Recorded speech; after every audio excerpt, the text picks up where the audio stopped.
मेरे प्यारे बच्चों, कैसे हो आप सभी। आशा करता हूं सभी अच्छे होंगे। एक बहुत ही ज्यादा चिंता का विषय सामने आया है।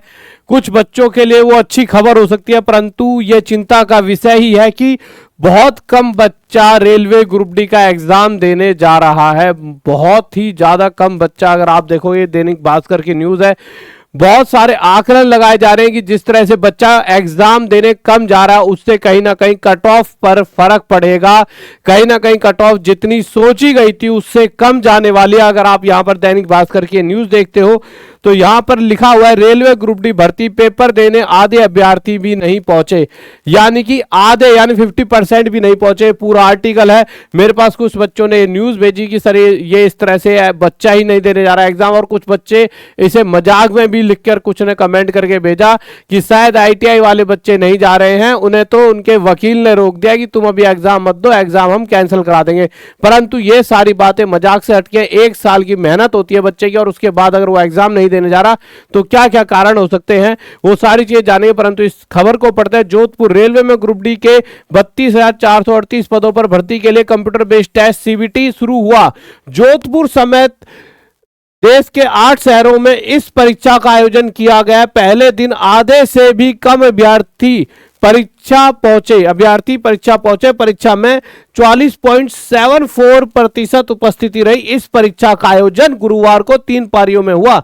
परीक्षा अजमेर, जयपुर, जोधपुर, उदयपुर, कोटा, बीकानेर, सीकर और हनुमानगढ़ के केंद्रों पर हुई। आरआरबी अजमेर की ओर से पहले दिन कुल 18,703 अभ्यर्थियों को परीक्षा के लिए बुलाया था। परीक्षा देने केवल 8368 अभ्यर्थी ही पहुंचे। 10,335 अभ्यर्थी परीक्षा में अनुपस्थिति रहे, यानी 55% से अधिक अनुपस्थिति रही। भर्ती परीक्षा लगभग 16 जनवरी तक चलेगी। तो मेरे प्यारे बच्चों, अगर जब भी ऐसी चीजें होती हैं तो जो एक एक्सपेक्टेड कट ऑफ होती है कि भाई वो कट ऑफ जाने वाली है, उससे कहीं ना कहीं कट ऑफ कम जाती है। और जो ये चीजें हैं, कहीं ना कहीं बच्चा एग्जाम देने क्यों नहीं जा रहा, तो सबसे मेन कारण यही निकल कर आता है। जो भी मैंने बच्चों से ही पूछा, कुछ बच्चों के मुझे इंस्टाग्राम पर भी मैसेज आए, तो मैंने पूछा भी कि भाई क्या बात हो गई, क्यों नहीं जा रहे। तो कारण जो निकल कर आया है कि सर तैयारी एंड में छूट गई। कहीं ना कहीं सिस्टम की गड़बड़ी की वजह से बच्चे की तैयारी छूटती है। बच्चे को लगता है यार अभी तो कहीं ना कहीं कोर्ट में मामला अटका पड़ा है, एक तरफ पेपर होना भी है, एक तरफ नहीं भी होना, एक तरफ पेपर की डेट है, उस डेट को एग्जाम नहीं हुआ, कुछ दिन बाद एकदम एग्जाम आ गया। तो इस तरह की चीजों में बच्चा उलझा रहा और यहां से एक बहुत दिक्कत बच्चे के सामने बनी। परंतु मैं आप सभी से यही कहूंगा मेरे प्यारे बच्चों, अपनी, जैसा मैं पिछली वीडियोस में हमेशा कहता हूं, तैयारी में पीछे मत हटो। सबसे बेस्ट है टॉप तक ऐप पर जाओ, क्रैश कोर्स बिल्कुल मात्र फ्री के हिसाब से कर दिया, जाओ उसे पढ़ो T100 कोड यूज करके।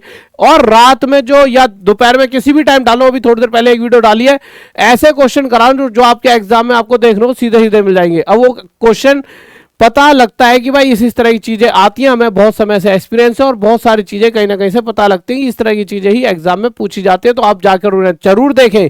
जो यूट्यूब पर वीडियोस है वो बहुत इंपॉर्टेंट रोल प्ले करेंगी आपके एग्जाम के टाइम में। जब आप पेपर दोगे तो आपको सेम टू सेम चीजें दिखेंगी, वैल्यूज अलग होकर, तो आपको बहुत मदद मिलने वाली है। तो प्लीज मैं आपसे रिक्वेस्ट करूंगा, आप सभी जाकर जरूर उन वीडियोस को, मैथ्स की वीडियोस को देखिए। ऐसे तो मैं रिक्वेस्ट आपसे ये कर सकता, कोर्स खरीदो। कोर्स बेस्ट तो जिस बच्चे को सब कुछ पढ़ना है और कम समय में उसके लिए क्रैश कोर्स है, और बहुत सारा भंडार पढ़ना है तो मैथ्स का बाप है।